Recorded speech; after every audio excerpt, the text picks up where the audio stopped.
ধরুন আপনি টেনিস খেলছেন। যদি আপনি কোনো 4 বছরের বাচ্চার সঙ্গে টেনিস খেলেন, খেলাটা এত সহজ হয়ে যাবে যে আপনি খুব তাড়াতাড়ি বিরক্ত হয়ে যাবেন, কারণ কোনো কম্পিটিশনই থাকবে না।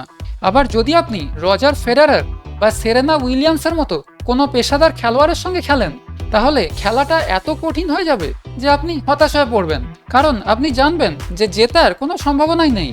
কিন্তু যদি আপনার সমান মানের কোনো প্লেয়ারের সঙ্গে খেলেন, তখন কি হবে?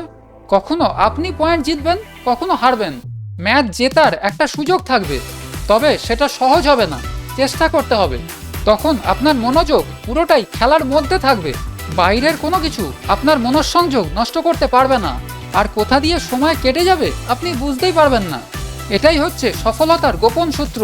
ঠিকঠাক চ্যালেঞ্জ, না খুব সহজ না খুব কঠিন, ঠিক মাঝামাঝি।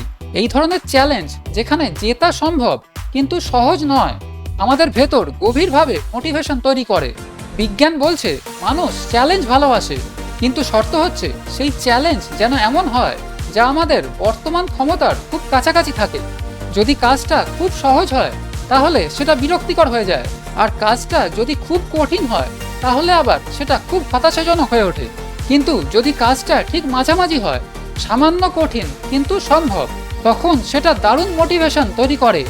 এই নিয়মটার একটা নাম আছে, এটা হলো গোল্ডিলক্স রুল। এই নিয়ম বলছে আমাদের মোটিভেশন তখনই সবচেয়ে বেশি হয় যখন কাজটা আমাদের বর্তমান ক্ষমতার মধ্যে থাকে, না খুব সহজ না খুব কঠিন, বরং একদম ঠিকঠাক। যদি কোনো কাজ করতে গিয়ে আপনি দেখেন যে কাজটা করতে আর ভালো লাগছে না, তাহলে বুঝবেন হয় সেটা আপনার জন্য খুব সহজ হয়ে গেছে, নয়তো খুব কঠিন হয়ে গেছে। তখন কাজটাকে এমনভাবে ব্যালেন্স করতে হবে যাতে সেটা আবার আপনার ক্ষমতার সীমানায় ফিরে আসে, যেখানে আপনি চ্যালেঞ্জ ফিল করবেন কিন্তু হতাশ হবেন না।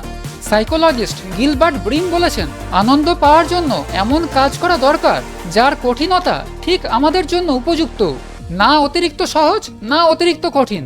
মনে রাখবেন, প্রতিদিন আমাদের হাতে দুটো বিকল্প থাকে, সহজ কাজ করে বিরক্ত হয়ে পড়ে থাকা আর উপযুক্ত চ্যালেঞ্জ নিয়ে এগিয়ে যাওয়া। এর মধ্যে আপনি কোনটা বেছে নেবেন?